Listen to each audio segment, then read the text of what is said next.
నమస్తే సదా వత్సలే మాతృభూమి, నమస్తే సదా వత్సలే మాతృభూమి.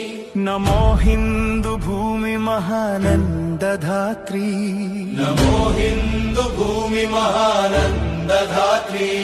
ఓ సనాతన పావని మా పుణ్యభూమి, ఓ సనాతన పావని మా పుణ్యభూమి. తనువునర్పించుతాము నీ సేవకై, తనువునర్పించుతాము నీ సేవకై. నమస్తే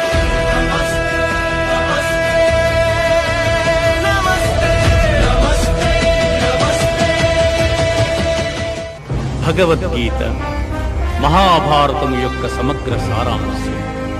భక్తుడైన అర్జునునకు అనర్చిన ఉపదేశమే గీతా సారాంశం. భారత యుద్ధము జరగరాదని సర్వవిధములా భగవానుడు ప్రయత్నించెను. కాని ఆ మహానుభావుని ప్రయత్నములు వ్యర్థములాయను. అటు పిమ్మట శ్రీకృష్ణుడు పార్థునకు సారథి అయి నిలిచెను.